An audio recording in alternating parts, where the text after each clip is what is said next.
नमस्कार। Hindi dictation YouTube channel पर आप सभी का स्वागत है। रेडी हो जाइए, संपादकीय डिक्टेशन लिखेंगे 5 सेकंड्स में।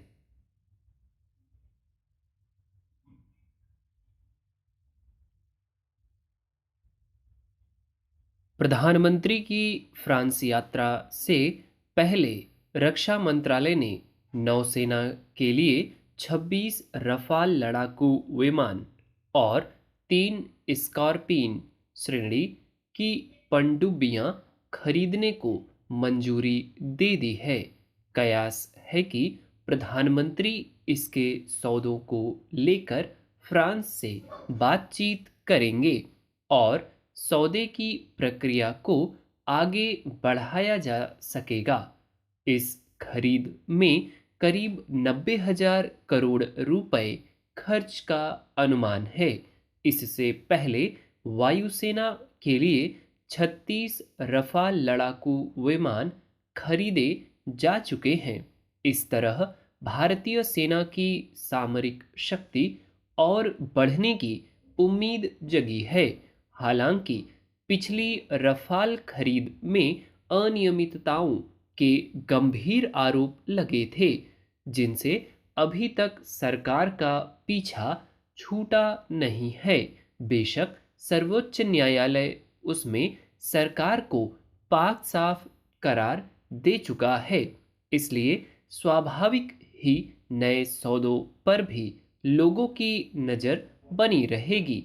मगर रक्षा सौदों की खरीद संबंधी सेना के विशेषज्ञों की परिषद ने रफाल को भारतीय सेना के लिए उपयुक्त माना है। इस सौदे की दौड़ में अमेरिकी कंपनी बोइंग का लड़ाकू विमान भी था, पर विशेषज्ञों ने उसे तकनीकी रूप से ठीक नहीं पाया। इनमें से 22 रफाल नौसेना को मिलेंगे। पिछले 4 सालों से आईएनएस विक्रांत पर तैनात करने के लिए नए लड़ाकू विमानों की मांग की जा रही थी। अभी तक रूसी विमान मिग उस पर तैनात हैं, पर वे पुराने हो चले हैं। रफाल की बनावट समुद्री इलाकों को ध्यान में रखकर तैयार की गई है। वे आईएनएस विक्रांत की ज़रूरतों के हिसाब से मुफीद बैठते हैं। अमेरिका लड़ाकू विमानों की तुलना में इनका प्रदर्शन भी बेहतर माना जा रहा है, इसलिए रफाल का चुनाव किया गया है। इसके पक्ष में सेना का एक तर्क यह भी है कि चूंकि वायुसेना पहले ही रफाल के रखरखाव का आधारभूत ढांचा तैयार कर चुका है, इसलिए इनके रखरखाव पर अलग से खर्च करने की जरूरत नहीं पड़ेगी। इस तरह काफी पैसा बचेगा। आईएनएस विक्रांत की जरूरतों के मुताबिक स्वदेशी लड़ाकू विमान तैयार होने में अभी काफी वक्त लगेगा, इसलिए तत्काल रफाल की खरीद जरूरी थी।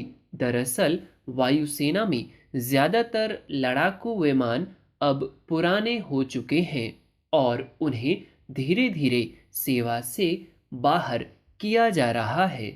वायुसेना लंबे समय से नए विमानों के बेड़े की मांग कर रही थी। इसी के मद्देनजर पिछली सरकार के समय ही रफाल की खरीद का निर्णय लिया जा चुका था। अब उनकी खेप आनी शुरू हुई है।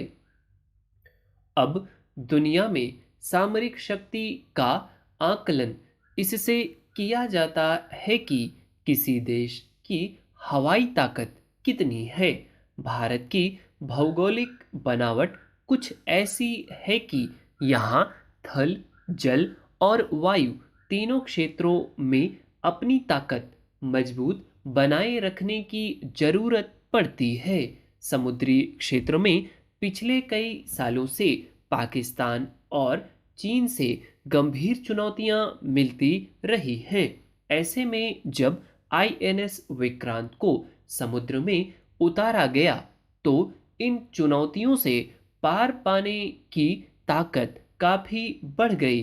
अब उस पर अत्याधुनिक साजो सामान से लैस रफाल विमान तैनात होंगे तो भारत की सामरिक शक्ति और बढ़ जाएगी।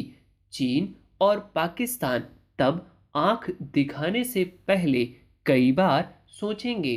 अत्याधुनिक साजो सामान से लैस होने से सेना का मनोबल भी बढ़ता है। चुनौतियों से पार पाने को लेकर उसमें उत्साह बना रहता है। नौसेना को 3 अत्याधुनिक पनडुब्बियां मिलने से निस्संदेह उसका मनोबल बढ़ेगा। मगर जैसा कि प्रायः रक्षा सौदों में अनियमितताओं के आरोप उभर आते हैं, उम्मीद की जाती है कि सरकार इस बार ऐसी स्थिति से बचने का प्रयास करेगी। That's all. उम्मीद करता हूँ डिक्टेशन आप बहुत अच्छा लिख पाए होंगे। जो वर्ड्स आपसे छूटे हों प्लीज़ उनको देखें और उनकी आउटलाइंस अलग से बनाकर खूब प्रैक्टिस कर लें। ठीक। वीडियो अच्छी लगी है तो लाइक करें और अपने फ्रेंड्स के साथ शेयर अवश्य कर दें। That's all. Thank you.